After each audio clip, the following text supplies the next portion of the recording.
बहरहाल मैं कोशिश करता हूँ कि कुछ चीज़ें डिजिटल डिटॉक्सिफिकेशन या इस पूरे प्रोसेस में नौजवानों को और ख़ास तौर पे हम लोगों को भी किस हद तक महफूज रखा जाए और इस पूरे टेक्नोलॉजी के नए रिवोल्यूशन को हम कैसे यूज़फुल बनाएंगे, उस पर कुछ मुख्तसर से बातें करते हुए अपनी बात ख़त्म करता हूँ।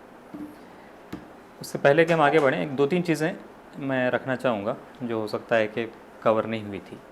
आप देखें कि जो इंटरनेट का ये पूरा फेज़ था, हमारे भाई हफीज़ की बात पे भी इसमें कुछ ऐड करना चाह रहा था कि इससे पहले जो दुनिया में बड़े बड़े रिवोल्यूशंस आए जिसने पूरी ह्यूमन हिस्ट्री को चेंज किया, वो अक्सर पॉलिटिकल हुआ करते थे।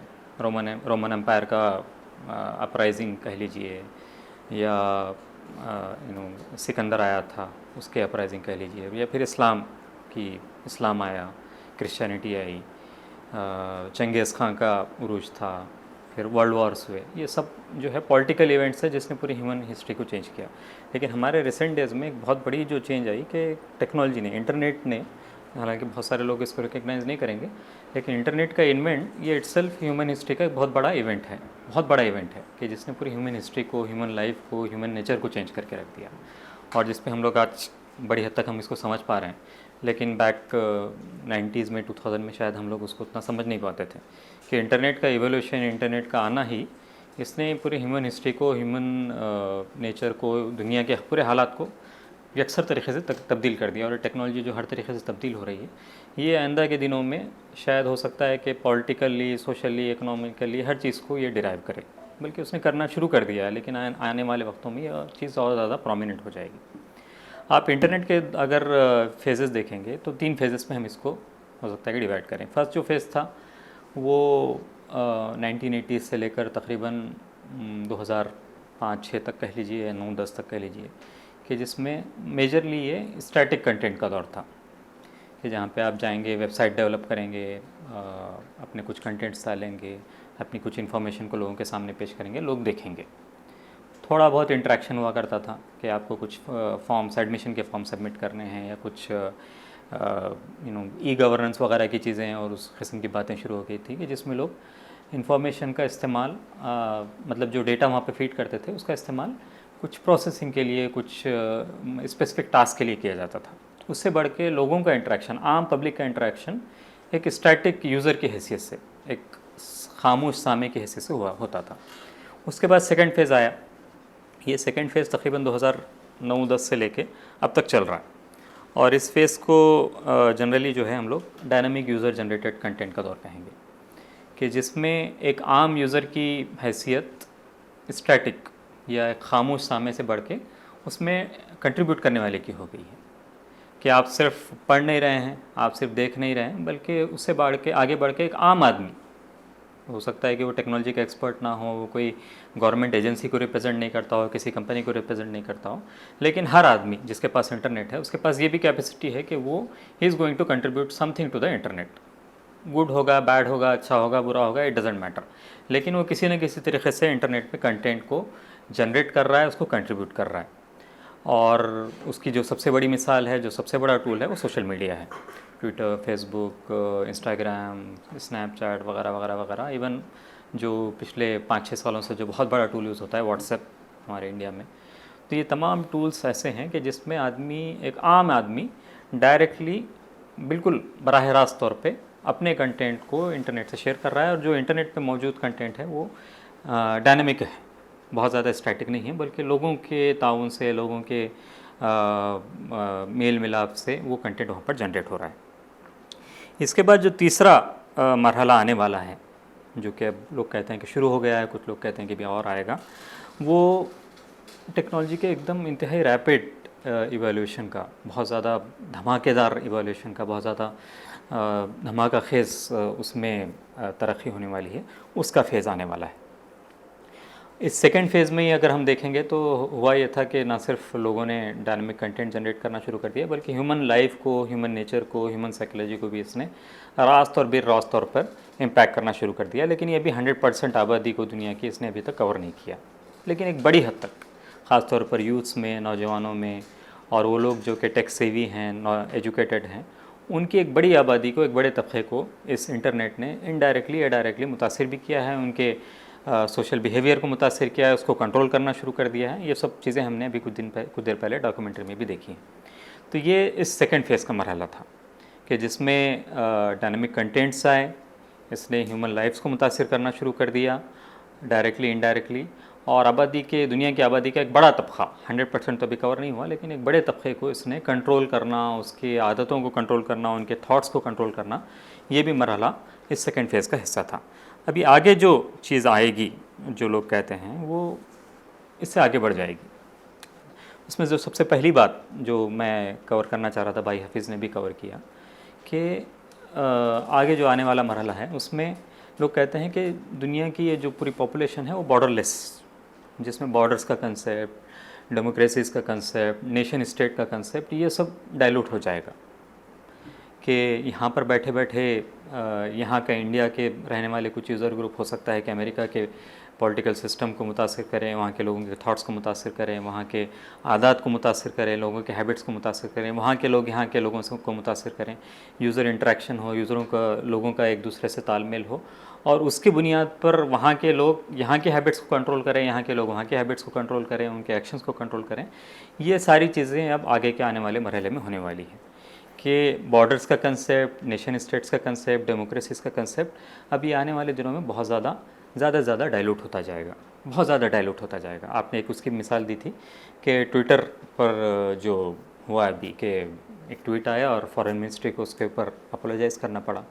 नॉर्मल सा ट्वीट एक हो सकता है कि पॉलिटिकल लीडर हो, लेकिन ultimately she was just another user, right. कोई उनकी कोई गवर्नमेंट में कोई अथॉरिटी नहीं थी, या किसी कंपनी में कोई अथॉरिटी नहीं थी, सोसाइटी में कोई अथॉरिटी नहीं थी, she was just a normal user, right. But she did something कि गवर्नमेंट को आके अपोलोजाइज़ करना पड़ा और पूरी दुनिया में उसके ऊपर हंगामा खड़ा हुआ। तो यही चीज़ आगे जाकर और प्रोमिनेंट हो जाएगी, और ज़्यादा उसमें इवोल्यूशन आएगा कि इंटरनेट इन सारी सरहदों को, इन सारी जो बाउंड्रीज़ या हमने वॉल्स खींच रखे हैं, उसको बहुत ज़्यादा डाइल्यूट कर देगा। और ये जब ये डाइल्यूट करेगा तो पूरी दुनिया के आदात अतवार, खाने की आदत, खाने के अतवार, रहने सहने की चीज़ें, हर चीज़ जो है वो इंटरनेट से और सोशल मीडिया से और टेक्नोलॉजी से डिराइव होंगे, उसके ज़रिए कंट्रोल होंगे। ये नंबर 1 चीज़। नंबर 2 चीज़ वो जिस पे हमने बहुत ज़्यादा गुफ्तगू की है, वो है आर्टिफिशियल इंटेलिजेंस, ML वगैरह।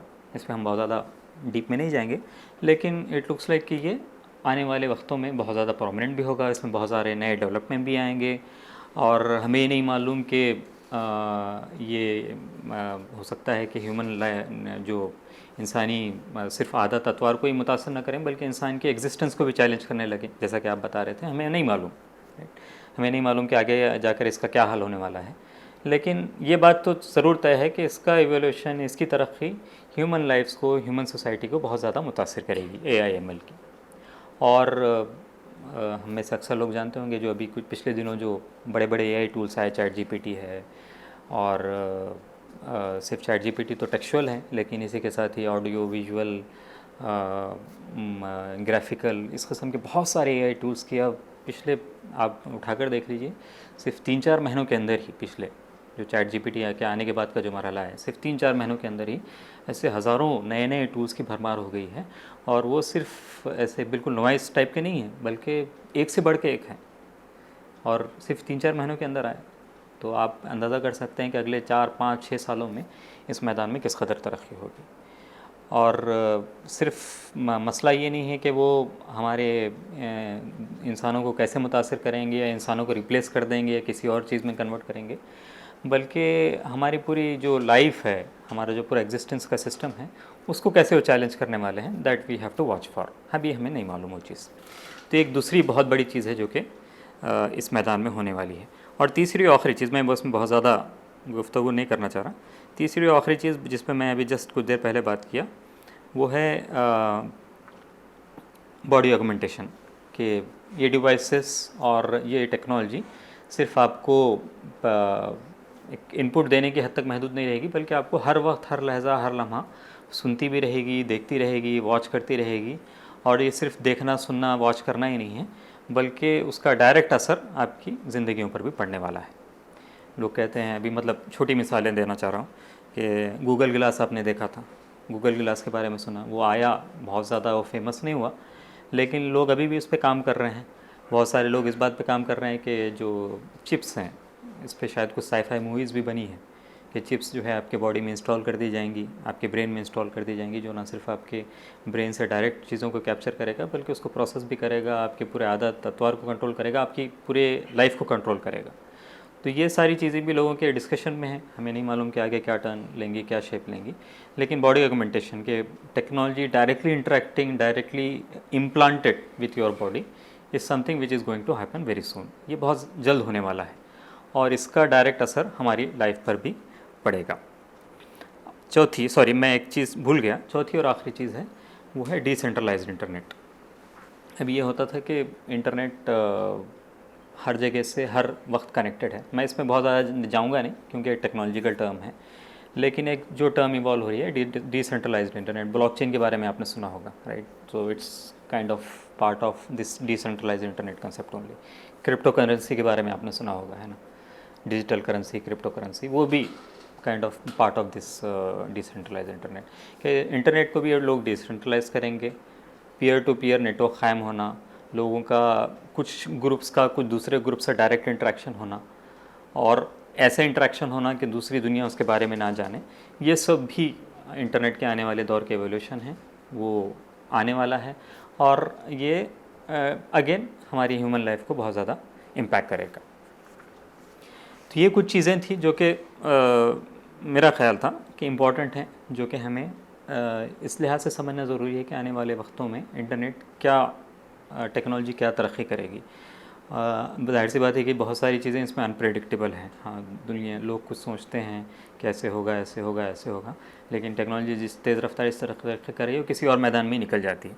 तो ये जो चीज़ें कह रहे हैं लोग आम तौर पर इन बातों के बारे में गुफ्तगू कर रहे हैं, सोच रहे हैं कैसे होगा, लेकिन हो सकता है कि टेक्नोलॉजी कुछ और टर्न ले ले, कोई और शेप ले ले, और that we don't know still, right?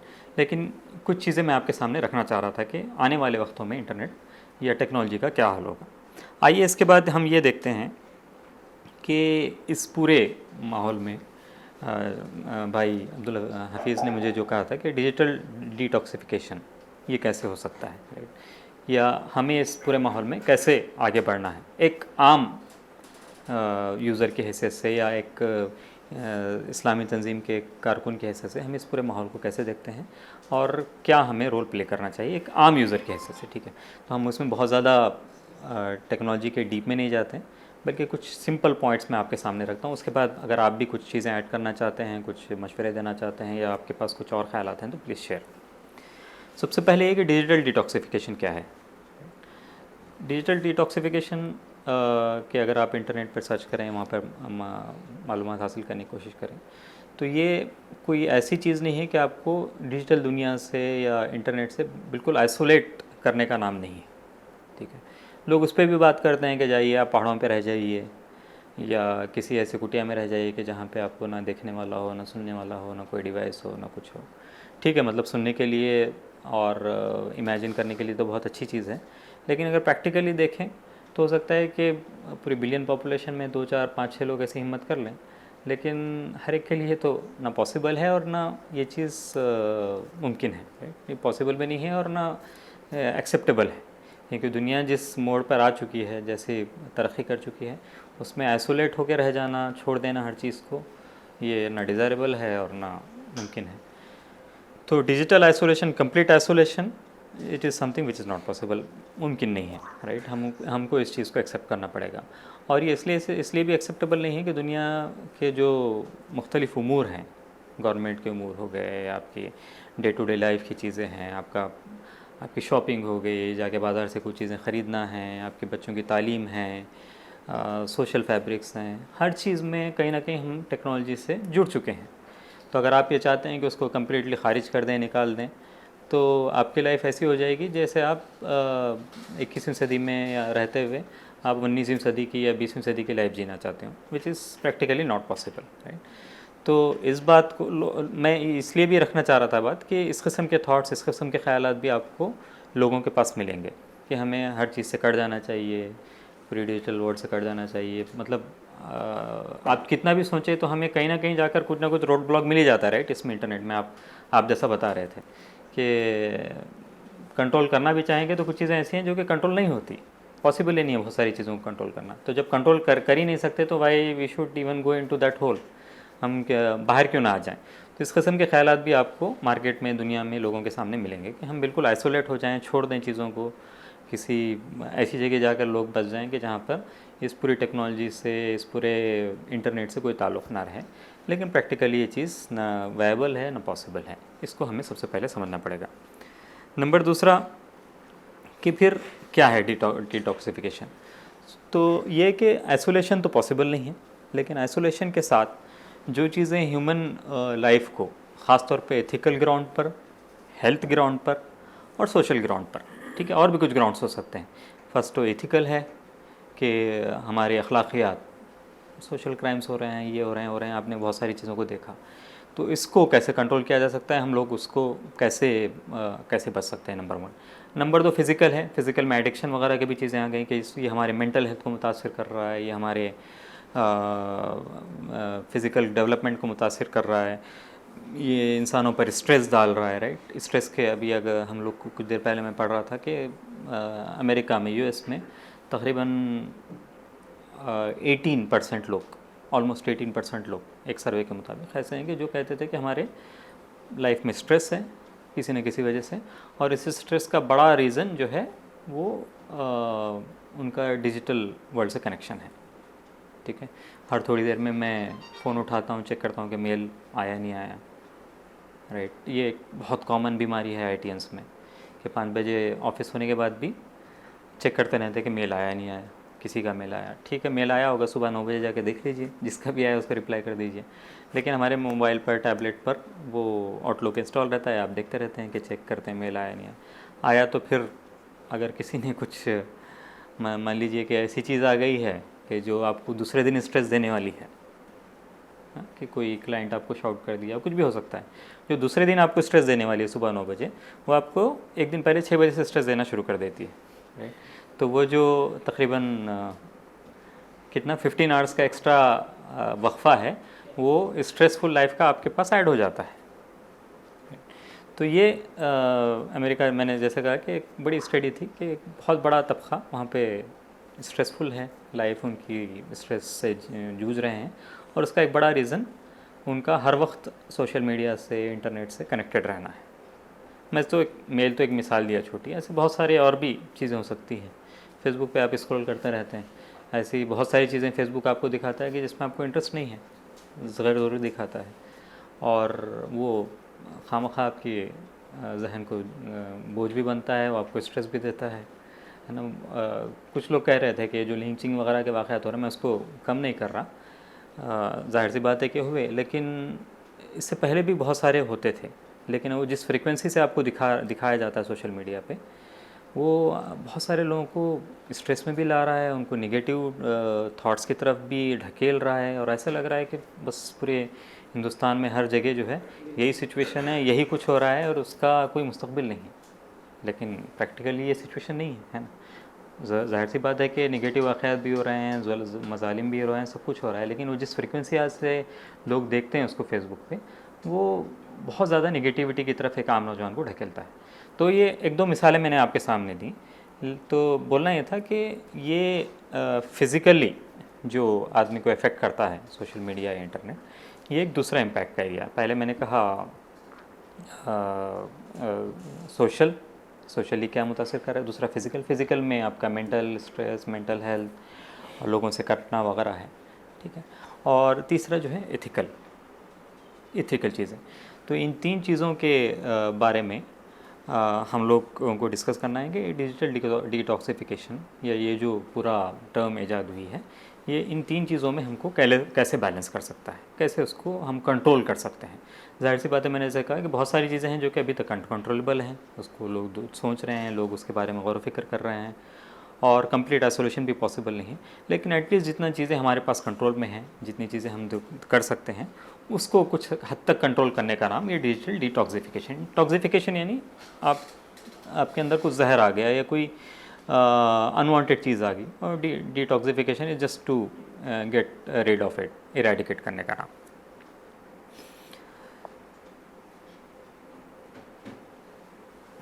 सबसे पहले चीज़ मैं कुछ 4-5 पॉइंट बोलूँगा, बताना चाहता हूँ। मैंने जैसा कहा कि आप लोग भी अगर चाहें तो उसमें ऐड करें। सबसे पहले ये कि रियलिस्टिक बनना है ना। रियलिस्टिक बनना है कि हमें कंप्लीट आइसोलेशन पॉसिबल भी नहीं है, और साथ ही साथ ऐसे बहुत सारे प्रॉब्लम्स हैं इंटरनेट पर टेक्नोलॉजी से जुड़े हुए जिसका सलूशन अभी तक भी हमारे पास मैसर नहीं है। तो हमें रियलिस्टिक बनना है कि जो चीज़ें अभी तक इवोल्यूशन के फेजेस में हैं, लोग जिस पर डिस्कस कर रहे हैं, जिस पर रिसर्च हो रही है, जिस पर बात हो रही है, अगर उसके मुताल्लिक हम लोग सोच कर स्ट्रेस लेते हैं, उस पर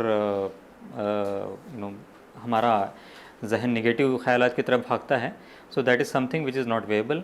और हमें रियलिस्टिक बनना पड़ेगा कि ये ठीक है, ये रियलिटीज़ हैं इंटरनेट की, टेक्नोलॉजी की, हमें इसके साथ जीना है। जब सोल्यूशन आएगा तो हम उस पर सोल्यूशन पर भी काम करेंगे, लेकिन जब तक हैं तब तक हैं और उसके साथ हमें जीना पड़ेगा। ठीक है, तो सबसे पहली चीज़ ये कि रियलिस्टिक बनना है। तो जब तक आप रियलिटीज़ को और दुनिया में जो कुछ चीज़ें हो रही हैं उसको एक्सेप्ट नहीं करते, एज़ इट इज़ एक्सेप्ट नहीं करते कि ये चीज़ें हो रही हैं, उसका सामना करना है, उस वक्त तक हम उसको फेस भी नहीं कर पाएंगे। तो रियलिस्टिक बनना ये सबसे पहला चीज़ है। नंबर दूसरा कि जो एक्सट्रीम केसेस हैं, है ना, इसमें आपके ने डॉक्यूमेंट्रीज़ में भी देखा होगा, आपने भाई ताहिर ने भी बताया कि बहुत सारे एक्सट्रीम केसेस होते हैं। तो जो एक्सट्रीम केसेस हैं उसके लिए एक्सट्रीम ट्रीटमेंट भी लगता है, एक्सट्रीम काउंसलिंग भी लगती है। कि कोई पबजी में इतना ज़्यादा एडिक्टेड हो गया है कि वो सुसाइड कर रहा है, पेरेंट्स को मार दे रहा है। So these all are like कि एडिक्शंस के बहुत ज़्यादा एक्सट्रीम केसेस हैं। तो ये जो एक्सट्रीम केसेस हैं उसके लिए नॉर्मल सॉल्यूशंस, नॉर्मल उपाय जो है वो कारआमद नहीं रहते। उनके लिए स्पेशल ट्रीटमेंट लगता है, स्पेशल काउंसलिंग होती है। दुनिया भर में लोग इस पर काम कर रहे हैं, मेडिकल साइंस इस पर काम कर रही है, साइकोलॉजिस्ट इस पर काम कर रहे हैं। तो जो एक्सट्रीम किस्म के केसेस आप सोसाइटी में भी, आप अगर हम इंटरेक्शन के दौरान आपके नौजवानों में जो लोग हमसे SIO से जुड़ते हैं उनमें भी अगर आप पाते हैं, तो ये आप इसको जहन में रखिए कि अगर आपके पास ऐसे एक्सट्रीम केसेस आते हैं तो उनको जस्ट काउंसलिंग के ज़रिए, कुछ वाज़ो नसीहत के ज़रिए अगर आप ये चाहते हैं कि वो लोग उस एडिक्शन से छूट जाएँ, तो ये मुमकिन नहीं है, पॉसिबल नहीं है, राइट। तो जो बहुत ज़्यादा एक्सट्रीम केसेस हैं उनको उसी लेवल पर, उसी सतह से और उन्हीं ज़राए से एड्रेस करना पड़ेगा। ठीक है, कि कुछ वाज, कुछ नसीहतें, कुछ तकरीरें हो सकता है कि एक आम सर्कमस्टेंसेस में कुछ एथिकल वैल्यूज़ को, कुछ एथिकल प्रॉब्लम्स को एड्रेस करने के लिए काफ़ी हों, लेकिन जो डिजिटल एडिक्शन का वगैरह का शिकार होता है तो जाहिर सी बात है कि उसके लिए उसी मैदान के टूल्स का इस्तेमाल भी करना पड़ेगा। लोगों ने इस पर काम भी किया है, ऐसा नहीं है कि सोल्यूशंस मौजूद नहीं है, लोगों ने इस पर काम भी किया है, उसके काउंसलिंग के सेंटर्स भी पाए जाते हैं और लोग सक्सेसफुली उससे रिकवर भी होते हैं। लेकिन ज़रूरी है कि उनको सही अप्रोच तक, सही प्लेटफॉर्म तक पहुँचाया जाए। तो अगर हमारे इंटरेक्शंस में, हमारे सर्कल्स में अगर ऐसे केसेस मिलते हैं तो हमारा काम ये है कि सिर्फ कुछ वाज से, कुछ नसीहतों से या कुछ सिंपल काउंसलिंग से उसको सोल्यूशन मिल जाएगा, ये इस ध्यान में ना रहे, बल्कि प्रॉपर चैनल्स पे, प्रॉपर मेजर्स के साथ उसको किया जाए। तो दूसरी चीज़ है कि अगर एक्सट्रीम केसेस हैं तो सोल्यूशंस भी उसी लेवल का, उसी तर्ज का होना पड़ेगा। नंबर तीसरी चीज़, एक एज ए एंड यूज़र हमें ये करना पड़ेगा कि हमारे लिमिट्स को हमें सेट करना है, हमारे लिमिट्स को हमारे लिए सेट करना है। मैंने जो सबसे पहली चीज़ कही थी, मिसाल दी थी मेल चेक करने की, ये मैं अपने अक्सर IT के साथियों से भी कहता हूँ कि अगर आपको 9 बजे सुबह स्ट्रेस मिलने वाला है तो आप उसको 15 घंटे क्यों प्रीपोन करना चाहते हैं, नहीं करना चाहिए, राइट। तो आप अनइंस्टॉल करिए आउटलुक। अगर आप आउटलुक अनइंस्टॉल करते हैं आपके फ़ोन से, तो is it going to be impact और remark on your performance in your organization? No. आपका मैनेजर आपको सवाल नहीं करेगा, आपका जो पीयर ग्रुप है वो आपको सवाल नहीं करेगा, राइट। तो आपकी लिमिट सोशल मीडिया पे क्या होनी चाहिए, ये कोई और डिक्टेट ना करे, बल्कि आप खुद तय करें कि आपको क्या चीज़ें आपके लिए फाइनल लिमिट होगी। ठीक है, और उसका बेस्ट जज हम ही लोग बन सकते हैं कि अगेन आउटलुक का इस्तेमाल कितना होगा ये तय करने वाला मैं खुद रहूँगा, based on my personal experience, based on my personal life, based on my personal commitment. ठीक है, अगर आप तंजीम से जुड़े हुए हैं, तंजीम के कोई ज़िम्मेदार हैं, तंजीम के कोई अहदेदार हैं, वर्सेस कोई एक आम नौजवान है, तो जाहिर सी बात है कि आपके सोशल रिस्पॉन्सिबिलिटीज़, आपके काम के आदत व अतवार और आपसे तो जो तंजीम औक़ात चाहती है वो एक आम नौजवान के मुकाबले में ज़्यादा होंगे, जाहिर सी बात है। तो आपके लिमिट्स सोशल मीडिया को यूज़ करने के लिए बिल्कुल उस आम नौजवान के मुकाबले में कम होने चाहिए, as a rule of thumb. मतलब एक आम परसेप्शन देखें, एक बिल्कुल कॉमन सेंस की बात देखें, तो चूँकि आपका वक्त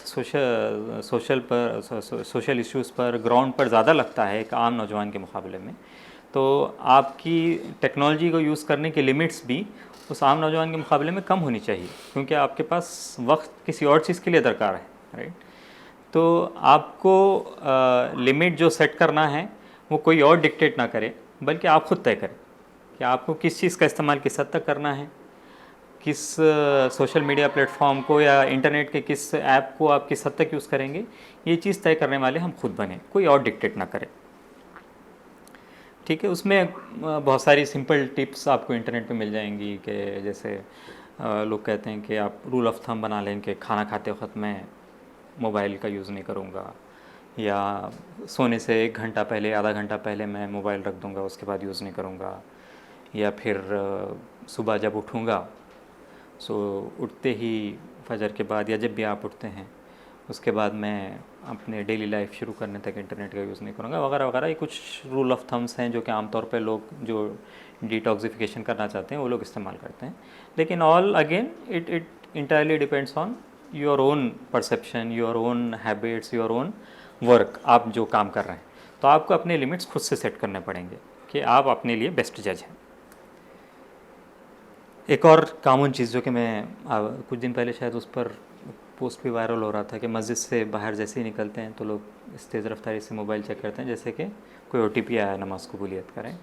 तो वो भी एक कॉमन मिसाल है कि भाई मसाजिद से बाहर हमारा जो पहले हुआ करता था कि मसाजिद के से नमाज से आने के बाद उमूमन हम तंजीम में भी, तहरीक में आम तौर पर वो हमारे सोशल सर्कल को बढ़ाने का एक बहुत बड़ा ज़रिया हुआ करता था, राइट। इससे पहले के दौर में, इंटरनेट और वगैरह के से पहले के दौर में, कि नमाज जो लोगों की, हमारे तहरीकी बुज़ुर्गान की जो मुलाकातें होती थी या उनका सोशल सर्कल बढ़ाने का मरहला होता था या लोगों से इंटरेक्शन का जो रहता था, उसमें एक बहुत बड़ा रोल पाँचों नमाज के बाद का वक्त होता था। लेकिन अभी हैबिट्स चेंज होने की वजह से जैसे ही आप निकलते हैं वो मोबाइल रहता है जेब से और फौरी घर जाते हैं, तो अब जाहिर सी बात है कि उसका लाजमी असर हमारे ताल्लुक़ात पर, हमारे सोशल सर्कल पर पड़ेगा। तो आप ये एक रूल तय कर सकते हैं, मैं जस्ट मिसाल दिया, आप फॉलो करना चाहें तो कर सकते हैं, या कुछ केसेस हैं तो आप ये तय कर लें कि मोबाइल, अगर आपके घर के करीब मस्जिद है जिसमें आपको मोबाइल जेब में रखने की ज़रूरत नहीं, तो आप नहीं ले जाएंगे मोबाइल, घर पे ही रख के जाएंगे, राइट। दूर है तो लेकर जाइए, तो जाहिर सी बात है कि कुछ काम आ सकता है, लेकिन मस्जिद से निकलने के एक एटलीस्ट आधे घंटे तक यूज़ ना करें, ऐसा कुछ रूल बना सकते हैं। तो कुछ भी हो सकता है, तो आप अपने टारगेट्स अपने तौर पर उसको तय करें, लिमिट्स को तय करें। फिर नंबर दूसरी चीज़, sorry I don't know whatever number, कि इंटरेक्टिव डिवाइसेस का कम से कम इस्तेमाल। अगेन फ्यूचर कैसा होगा हमें नहीं पता, लेकिन जो सोशल मीडिया और हमने ये सारे एड्स वगैरह के बारे में सुना है कि ये डिवाइसेस आपको सुन रहे हैं और आपकी आदत को, अतवार को, आपकी हर चीज़ को कंट्रोल कर रहे हैं, उसको मुतासिर कर रहे हैं। तो इन इंटरेक्टिव डिवाइसेस का, एलेक्सा हो सकता है, सिरी हो सकता है, जो भी है, तो उसका जितना कम से कम आप इस्तेमाल करना चाहेंगे, ये भी आपकी डिजिटल डिटॉक्सिफिकेशन को, आपके टेक्नोलॉजी से इंटरेक्शन में आपके हेल्प करेगा। This is one of the advice which normally comes on the internet, कि आप इंटरेक्टिव डिवाइसेस का कम से कम इस्तेमाल करें। कम से कम, अगर बिल्कुल नहीं पॉसिबल है तो वेल एंड गुड, क्योंकि हमें नहीं पता कि फ्यूचर कैसे होगा, लेकिन आप जितना कम इसका इस्तेमाल कर सकते हैं वो करें। नंबर तीसरी चीज़ और व्हाटएवर कि आप सोशल मीडिया पर ख़ास तौर पे जो यूज़लेस डिस्कशंस हैं या एंडलेस आर्गूमेंट्स जो होते हैं उससे दूर रहा करें, ख़ास तौर पर व्हाट्सएप पर, है ना, कि व्हाट्सएप ग्रुप्स पर, कि बिलखुसूस इंडिया में जो माहौल बना हुआ है, सिर्फ बाहर ही नहीं बल्कि हमारे तहरीकी सर्कल्स में भी और मुसलमानों में भी, कि ये हर लिहाज से हमको मुतासिर कर रहा है। एक तो आपका वक्त जाता है, राइट, कि आपका जो डिजिटल आवर्स हैं, जो आप नंबर ऑफ़ आवर्स जो आप मोबाइल पर स्पेंड करते हैं, वो लाजिम बात है कि वो बढ़ जाते हैं सीधा सीधा। तो डायरेक्ट इम्पैक्ट है जो कि हर किसी को दिखता है कि आपका पहले अगर आप ऐसे डिस्कशंस में इन्वॉल्व नहीं होते थे तो आप 4 घंटे लेते थे या 3 घंटे लेते थे। आप जैसे ही इस किस्म के डिस्कशंस में इन्वॉल्व होना शुरू हो गए तो जंप होकर 6, 7, 8, 9, 10 घंटे हो जाता है। तो ये डायरेक्ट इम्पैक्ट है तो कि हर कोई महसूस कर सकता है। लेकिन उसका जो इनडायरेक्ट इम्पैक्ट है, जो कि बहुत सारे लोग महसूस नहीं भी करते होंगे, वो आपकी साइकोलॉजी को, आपके टेंडेंसीज़ को, आपके थॉट प्रोसेस को, आपके अफकार को मुतासर करने का ज़रिया बनता है। और बहुत सारे ऐसे यूज़फुल डिस्कशंस, बहुत सारे ऐसे यूज़फुल चीज़ें जो कि आप ग्राउंड पे करना चाहते थे, आप उससे कट जाते हैं और ऐसे इन यूज़लेस और डिस्कशंस और एंडलेस आर्गूमेंट्स के चक्कर में पड़ जाते हैं कि जिससे बाहर आना मुश्किल हो जाता है, लोग नहीं निकल पाते। और ये एक ऐसा एडिक्शन है कि जो इसमें आदमी एडिक्ट होने के बावजूद भी मालूम महसूस नहीं होता कि वो एडिक्टेड हो गया, राइट। वो बस ऐसा यूँ महसूस होता है कि he is contributing to some good work और इंटेलेक्चुअल वर्क और सम गुड थॉट प्रोसेस, जबकि ना उसका कोई आर्गूमेंट, उसका कोई रिजल्ट निकलता है। हाँ, अगर कहीं यूज़फुल डिस्कशंस हो रहे हैं, कोई आपको काम की चीज़ें मिल रही हैं, आपके नॉलेज में इजाफा हो रहा है, ऐसी चीज़ें मिल रही हैं जो कि आपको आपके ग्राउंड वर्क में आपको हेल्प कर रही हैं, तो मोस्ट वेलकम, आप बिल्कुल इन्वॉल्व होइए और होना चाहिए। वो चाहे ट्विटर पर हों, सोशल फेसबुक पर हों, व्हाट्सएप पर हों, कहीं भी हों। लेकिन अगेन मैं उसमें भी फिर ये कहूँगा कि आप इस मामले में बेस्ट जज हैं कि आप ये तय करें कि कौन से ऐसे डिस्कशंस हैं जो कि आपको फ़ायदा दे रहे हैं, आपको ग्राउंड में फ़ायदा दे रहे हैं, आपके सोशल वर्क में आपको फ़ायदा दे रहे हैं, और कौन से ऐसे डिस्कशंस हैं जो कि आपको एक गर्दाब में, एक चक्रव्यूह में फंसा कर आपको असल काम से दूर कर रहे हैं। इसमें भी आप ही बेस्ट जज हैं जो कि आप तय कर सकते हैं। और द मोमेंट आपने ये फील किया कि ऐसे कुछ व्हाट्सएप ग्रुप का या ऐसे कुछ फेसबुक ग्रुप्स का, ट्विटर थ्रेड्स का आप हिस्सा हैं जो कि आपको ऐसे यूजलेस डिस्कशंस में इन्वॉल्व कर रहे हैं, तो आप उससे ग्रेजुअली दूर हो जाइए। एक मतलब ऑल ऑफ अ सडन दूर होना भी मुमकिन नहीं रहता, ग्रेजुअली ज़रूर दूर हो जाइए। वक्त है हाफिज़ भाई जी? ठीक है।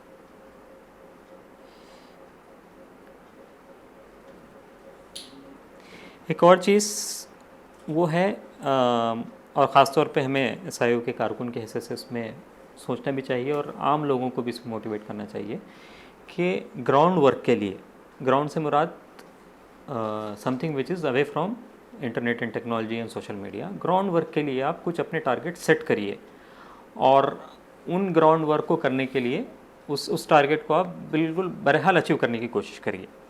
वो ग्राउंड वर्क हो सकता है कि लोगों से मुलाकातें हों, वो ग्राउंड वर्क हो सकता है कि किसी पीआर इवेंट को अरेंज करना हो। आप जाहिर सी बात है कि आप में से अक्सर लोग जोन पर ज़िम्मेदार हैं, तो आप लोगों को तो कहने की ज़रूरत नहीं, आप जाहिर सी बात है कि होते ही होते हैं। लेकिन हमारे जो आम मेंबर्स हैं या बिल्कुल आम नौजवान हैं, उन तक भी हमको ये मैसेज पर्कुलेट करना है कि अगर आप प्रैक्टिकली कुछ करना चाहते हैं तो social media is ultimately a tool, right. Social media पे भी अगर आप अच्छा काम कर रहे हैं तो वेल एंड गुड, करते रहिए। लेकिन उसी के साथ ही साथ ग्राउंड पर, ग्राउंड से मुराद away from social media, away from technology, भी हमको कुछ ना कुछ टारगेट्स हर एक के पास होने चाहिए कि जिसमें हम तय कर लें कि दिन में, महीने में आधा घंटा, 3 घंटे, 4 घंटे हम कुछ किसी ऐसे मैदान में मुख्तस करेंगे कि जो इन तमाम टूल्स से, इन तमाम टेक्नोलॉजी से दूर रहेगा और हमें ग्राउंड पर काम करने का मौका देगा, ठीक है। उसके 2 फ़ायदे होंगे। नंबर 1, अगेन ये डिटॉक्सिफिकेशन का हिस्सा है कि जो आपको डिटॉक्सिफाई करेगा, digital detoxify. Number 2, ground reality से आपको जोड़ेगा, राइट, कि ज़मीन पर क्या हो रहा है, लोग क्या सोच रहे हैं, लोगों के थॉट प्रोसेस क्या हैं, या लोगों से आगे बढ़ते हुए गली महल्ले के मसले क्या हैं, रोड कहाँ खुदी हुई है, कहाँ खुदी हुई नहीं है। हैदराबाद आजकल पूरा खुदा हुआ है, राइट। तो कहाँ पर क्या मसला चल रहा है, ये तमाम चीज़ों से आपको जोड़ेगा अभी। तो ग्राउंड वर्क के लिए कुछ टारगेट सेट करिए और उसमें सिर्फ हम लोग ही नहीं, बल्कि हमारा हर मेंबर, हमारा हर एसोसिएट, बल्कि एक हर नौजवान तक भी हमें मैसेज देना चाहिए कि हर किसी के पास ग्राउंड वर्क के लिए, ग्राउंड वर्क से मुराद कुछ ना कुछ ऐसी चीज़ें जो कि आपको सोशल मीडिया से अलग और कुछ टारगेट ओरिएंटेड, जिसमें आपको कुछ रिजल्ट आए, ऐसे कुछ वर्क से, कुछ ऐसे कामों से आपको जोड़ता हो। एक और चीज़ वो ये है कि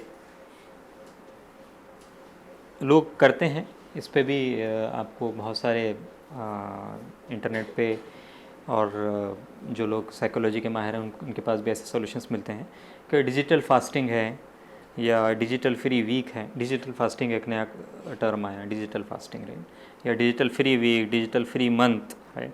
तो उसका भी आप लोग या हम लोग इस्तेमाल कर सकते हैं कि एक दिन के लिए, again complete isolation is not possible, लेकिन एटलीस्ट एक दिन के लिए, एक हफ्ते के लिए या चंद दिनों के लिए आप तय करिए, कुछ टारगेट्स अपने लिए सेट करिए और उन दिनों में आप बिल्कुल अवे रहिए, बिल्कुल अवे रहिए और सोशल मीडिया से, टेक्नोलॉजी से या सॉरी इंटरनेट से, और देखिए कि आप उन अय्याम को किसी और तरीके से कैसे गुजार सकते हैं। और ऐसा भी नहीं होना चाहिए कि आपके पास कोई टारगेट ना हो, कोई काम ना हो, पहले से तय करिए कि क्या करना है, क्योंकि आप सुबह तय कर लिए कि डिजिटल फास्टिंग करनी है और आपके पास दिन भर कोई एजेंडा नहीं रहेगा तो आप बोर हो जाएंगे, नेक्स्ट टाइम आप हिम्मत नहीं करेंगे जी।